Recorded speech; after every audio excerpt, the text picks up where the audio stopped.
Ok, nous sommes toujours dans les locaux de JFD Brokers, cette fois avec le directeur de la compliance, que je vais vous présenter et je traduirai au fur et à mesure. So, hello and welcome on the camera videoboss.fr. I presented you as the chief of the compliance for JFD Brokers, but I think you will introduce you better than me, so I let you talk about your job in the company. Yes, okay, I would like first to say some general rules for the compliance department and the company itself. First of all, the company is registered and regulated under the Cyprus Securities and Exchange Commission. This is CySEC. D'accord, alors je vais juste traduire ça. Donc déjà, oui, il se présente, il confirme que c'est bien le chef du département de la compliance, voilà, tout ce qui est régulation, etc. Il précise qu'étant à Chypre, ils sont régulés bien sûr par la CySEC, qui est l'organisme de régulation chypriote. At the same time, the company has applied to all European Union financial authorities and has obtained a license in order to provide its services in every European country. Ok, donc dans le même temps, donc en parallèle de cette régulation propre à Chypre, JFD Brokers bénéficie d'une régulation à l'échelle européenne qui lui permet de travailler avec l'ensemble, dans l'ensemble de l'Union européenne et des pays membres. Some examples of the European authorities that we are allowed to provide services is, for example, the FCA.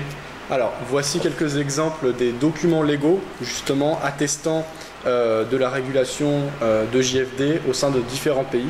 Nous avons par exemple ici l'exemple de la FSA, devenue FCA en Grande-Bretagne.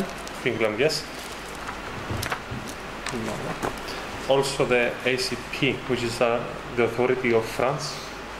Donc voici ici le document attestant de la régulation auprès de l'autorité de contrôle prudentiel de la Banque de France, donc tout ce qui est rattaché à l'AMF, donc ça c'est la régulation française. Vous avez des numéros plus précis de régulation, il s'agit ici des documents légaux et vous retrouvez tout ça sur les sites officiels de ces différents organismes. So I just say that this is the official documents, and if people want to control your regulation, they have the number of regulation in the different country directly on the website. On jfdbrokers.com, and they can check after on the rulers website. Yes, exactly. They can check in the website of each regulator. Voilà, donc effectivement, vous pouvez bien regarder sur les sites de chaque régulateur. At this point, I would like to emphasize on the fact that because after the financial crisis in Cyprus, the people and the investors were afraid that they might lose their funds. I would like to give you a separation between the regulatory status of the company and the client funds of the investors of the company. Okay. Donc il a dit que depuis la crise qu'il y a eu il y a quelques années ou quelques mois, je ne sais plus exactement quand c'était, à Chypre, avec notamment l'État qui a gelé les comptes des Chypriotes pendant quelques jours, certains investisseurs avaient peur de travailler avec des sociétés basées à Chypre. Il dit que par rapport à JFD Brokers, c'est très important de différencier le siège social et là où sont gérés les documents, ce qui est le cas ici puisqu'on a Limassol à Chypre, qui est le siège social de JFD, et là où sont déposés les fonds des clients, qui eux sont en Angleterre a priori. So yes, I explain it, and so you say it's important to make the difference between the documents and the work of JFD and the funds of clients. So where are the funds of the clients of JFD? Exactly. So despite the fact that we are regulated in Cyprus, the funds of the clients are basically in the biggest European Tier 1 banks like Lloyds, Royal Bank of Scotland, Barclays, and Arab Africa International Bank. Ok, donc les fonds des clients sont sur des comptes ségrégés dans des banques telles que la RBS, qui est la banque écossaise, la Lloyds en Angleterre, Barclays, et une ou deux autres grosses institutions internationales. And also Wirecard of Germany. It's another bank, Wirecard. D'accord. Et donc une autre banque par exemple, qui est celle-ci, une banque allemande du nom de Wirecard. Ok. Okay. So, beyond all these regulatory subjects, the compliance department has daily tasks like being in a day-to-day communication with SISEC, of course, and the unit for combating money laundering. Regarding money laundering, I would like to give some attention because we have very strict rules for all these procedures, and every day you have to make a proper know your client and due diligence of each new client and company. D'accord, donc chaque jour, il doit faire un rapport précis aux autorités par rapport aux nouveaux clients, justement par rapport également à leurs fonds. Donc tout ça est très clairement suivi et régulé par les organismes, par les nombreux organismes de régulation, et aux autorités auxquelles sont soumis JFD Brokers. Donc on a parlé tout à l'heure, l'ACP, Banque de France, la FSA, la BaFin, je vois un autre document également en Allemagne. Donc tout cela implique bien sûr un contrôle très important, puisque voilà, par exemple quand on a une régulation de la Banque de France, de la FCA, etc., c'est pas des choses anodines. D'ailleurs, ce sont quand même des organismes de régulation qui dépendent d'États très solides et de places financières stables et qui ont prouvé leur solidité au fil des années, des décennies, voire des siècles. Donc voilà, tout ça implique de nombreuses règles et voilà, ça ne dépend pas seulement d'eux, mais ils sont soumis au contrôle de tous ces organismes. Okay, the purpose of this strict control is to be sure and know exactly who is the counterparty of the company. So we have to know all his personal details, and of course a more abroad purpose is to prevent any illegal activity, like money laundering, for example. D'accord, donc justement par exemple une de ces règles, c'est de savoir exactement où est l'argent et à qui appartient l'argent sur les différents comptes des clients, pour éviter tout ce qui est par exemple blanchiment d'argent et compagnie. Voilà, donc tout cela, comme on l'a dit précédemment, implique une intention particulière et de toute façon un contrôle quotidien de la part de ces organismes. A more general role of the compliance officer, of course, is to consult and give legal opinions to all the employees of the company in order to keep them complying by the regulation and legislation. So in this general role, you can give opinions on introducing brokers agreements, money manager agreements, memorandums, and every other document that the company wants to give to a counterparty to sign. And so that means that those documents are also under the rules? Yes, they are totally under the Cyprus legislation and SISEC regulation. So the compliance department has to give the guidelines and amend every document and agreement in order to be 100% compliant with the regulation. D'accord, donc oui, ce qui est précisé ici, c'est que même pour ce qui est des documents que vous avez signés, que ce soit des demandes de dépôt, tout ce qui est en rapport avec la compliance, donc tout ce qui est en rapport avec la documentation et la régulation par rapport à JFD au moment des ouvertures de compte, les informations que vous allez renseigner, après ça peut être même au-delà de ça avec leurs partenaires, etc. Tout ça est régulé et contrôlé à 100% par les organismes de régulation cités précédemment. I would like to add that the company is authorized and licensed to provide specific services, and those are the reception and transmission of orders, the execution of orders, portfolio management, and provision of investment advices. D'accord, donc il y a 4 aspects principaux pour lesquels JFD Brokers est régulé et est autorisé à exercer. Donc la réception et la transmission d'ordres, donc ça c'est l'activité de courtage, l'exécution d'ordres pour les clients. Donc la gestion de fonds qu'on a vu juste avant avec Playman et la provision. Alors, what is the fourth one? The provision of investment advice. We can give advice to any client of the company. Ok, donc également la fourniture de conseils aux clients. Donc voilà les 4 aspects. So what is important here is that you are not regulated and authorized to make the market. Exactly. From that. Je précise juste, donc voilà, je précisais, je lui demandais, ce qui est important de noter ici, on en avait parlé avec Cyril, c'est qu'ils ne sont pas autorisés ni régulés à faire le marché, donc c'est-à-dire à avoir une activité de market making, qui est bien souvent ce que l'on reproche aux courtiers à destination des particuliers, et ce qui amène à des dérives, puisqu'à ce moment-là, le courtier peut ne pas se couvrir par rapport à la position de son client, à ce moment-là devenir contrepartie, et on rentre à ce moment-là dans une logique de casino. Et beaucoup de courtiers qui se défendent de le faire ont pourtant une licence pour ça. Ce qui est, voilà, Marc Raffard a pris justement une image à ce sujet où il disait c'est un peu comme un chasseur qui dit à un lapin je vais rien te faire mais il a quand même un fusil. Bon, bah, le lapin a plutôt tendance à se méfier, il a bien raison. C'est un peu la même logique. Et ici JFD n'est pas régulé ni autorisé à faire cela, donc il ne peut pas le faire, ne serait-ce que légalement. Donc ça réduit le risque. Ok, so I let you explain it. Yeah, it is very important to understand the people that the viewers of your video that exactly those services are the only provided to all the European countries that we're licensed to.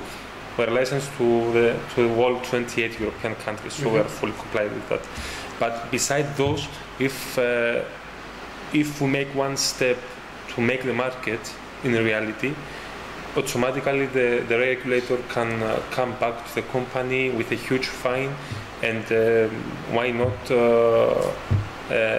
taking our license as investment firm. So the penalties that can be imposed are crucial in each case, so we have to be extra careful, and the clients of JFD can be assured that we don't want to risk the whole license just to make the market. D'accord. Donc ici, il nous explique que ce sont bien les 4 seuls aspects sur lesquels ils sont régulés. Ils ne sont absolument pas autorisés dans aucun des 24 pays européens sous lesquels ils sont régulés à faire justement ce qu'on appelle du market making, c'est-à-dire à faire le marché, donc à ne pas transmettre l'ordre reçu par un client au marché. Ils sont obligés de faire cela, donc c'est-à-dire de recevoir l'ordre du marché et de le refaire sortir pour trouver une contrepartie externe, donc c'est de simplement jouer un rôle d'intermédiaire et de ne pas prendre parti ni pour l'un ni pour l'autre. S'ils se risquent à faire cela, les autorités de régulation peuvent non seulement leur retirer leur licence, mais en plus de ça, cela peut déboucher sur des procès et des pénalités qui peuvent être très lourdes. Donc d'un point de vue légal et dépendant de tous les organismes de régulation cités plus tôt, donc qui sont quand même des organismes qualifiés, je reviens là-dessus, donc l'ACP Banque de France, la FSA, donc qui est l'organisme de régulation britannique, ou la BaFin, également la SAISEC par rapport à Chypre, surveille surveille tour à tour et également de manière conjointe au bon fonctionnement et au respect des règles imposées. Okay. The same importance for us is beside those services that we provide to the clients is to have a very strict anti-money laundering procedures. Therefore, the clients can identify that when they try to open an account with JFD, all of their details are filtered, and I would like at this stage to say to the clients that already we have reported some of our clients because we had suspicion that they are doing money laundering, and of course it was 1-2 cases, but the good thing is that the reports were successful, and we got the congratulations of the authorities. Très bien. Alors, ce qui est important de préciser ici, c'est ce qui nous est précisé ici plutôt, c'est que étant soumis à toutes ces régulations, ils doivent également veiller aux informations fournies par les clients et également à la provenance des fonds, etc. Il donne l'exemple, par exemple, qui sont assez rares, mais il a eu 2 exemples, où ils ont signalé aux autorités de régulation des clients dont le comportement ou dont les fonds ne paraissaient pas normaux, en tout cas paraissaient suspects. Ça peut être par rapport à du blanchiment d'argent ou des clients qui fourniraient des fausses informations ou simplement des choses suspectes. En tout cas, ils transmettent simplement ces informations aux autorités de régulation. C'est à eux en fait ensuite de faire leur travail. Et il explique justement que dans 2 cas, cela a débouché sur des constatations concrètes et qui se sont avérées exactes par les autorités de régulation, qui ont débouché sur des enquêtes plus poussées. Et ils ont reçu les félicitations des régulateurs à ce sujet à 2 reprises. Donc, ce qui indique que JFD fait bien son travail sur les différents aspects demandés par les autorités de régulation. Voilà. Of course, Fabien, I'm not disclosing this information to terrify the clients, but I am just emphasizing of that because preserving the money laundering is for the common of the company and the client. Donc il n'essaie pas de vous effrayer en vous disant ça, en vous disant qu'ils vont livrer vos informations, etc. Tout ça est bien sûr très bien régulé. Il dit juste que pour JFD, le principal, pour JFD et pour ses clients, l'intérêt principal est bien sûr de préserver et de respecter les règles fixées par les régulateurs. Okay, finally, I would like to just to make a general statement. The whole legislation and regulation are perhaps very strict, especially nowadays with all this financial crisis, but the purpose, of course, is to preserve the integrity of the markets, the financial markets, to give growth to the economy of the European Union, and the only way to do it is to sustain the liquidity of the markets. Just about the liquidity of the market, I'm not sure to understand. So in order to keep the funds of the clients in the market and not withdraw all of their funds, the regulator is trying to give as strictness rules as they can in order to keep all those funds in the market. Ah ok, in confidence. Okay. Exactly. So, oui, donc ce qu'il nous explique ici, c'est que les régulateurs sont devenus de plus en plus sévères et de plus en plus regardants depuis la crise, donc notamment de 2008 et ces années difficiles. L'idée, c'est de donner confiance aux investisseurs et de montrer qu'ils sont là et qu'ils font bien leur job, parce que ce qu'ils veulent éviter à tout prix, c'est une crise de confiance qui peut bien sûr déboucher sur un retrait total des fonds des investisseurs des marchés, ce qui est dans l'intérêt de personne, en tout cas pas des États ni de l'économie de manière plus globale. Bien sûr, on comprend que ces situations de panique, la panique entraînant la panique, cela peut déboucher sur n'importe quoi, et c'est certainement pas dans l'intérêt des organismes de régulation. Donc ce qu'il nous dit ici, c'est que tous ces organismes sont de plus en plus regardants et contrôlent de plus en plus les différents aspects du marché, mais finalement que cela est pour le bien de tous, en tout cas de tous les composants honnêtes du marché, donc du client, qu'il soit particulier ou institutionnel, et également du courtier. Okay, I would like just to say that the legal and compliance department of the company is open to any questions to the public and to the potential clients, because we are sure that we know exactly what we offer to the market. We are going 100% by the regulation, and of course we are 100% a transparent company. Très bien. Donc il dit que le service régulation de JFD Brokers est en tout cas ouvert chaque jour pour répondre à vos questions et à toutes vos questions, sachant que leur but et de toute façon leur rôle ici est bien de répondre à toutes les demandes et toutes les obligations indiquées et demandées par les autorités de régulation dont ils dépendent. Voilà. So do you have something else to say? I think I have said everything, so it's fine. Ok, so thank you for all your answers. Il précise donc, il a indiqué tout ce qu'il voulait nous dire. Donc je le remercie ensuite pour sa réponse. Just one thing about, for example, if I am a customer and that I open an account, can I know where is my account because it's segregated?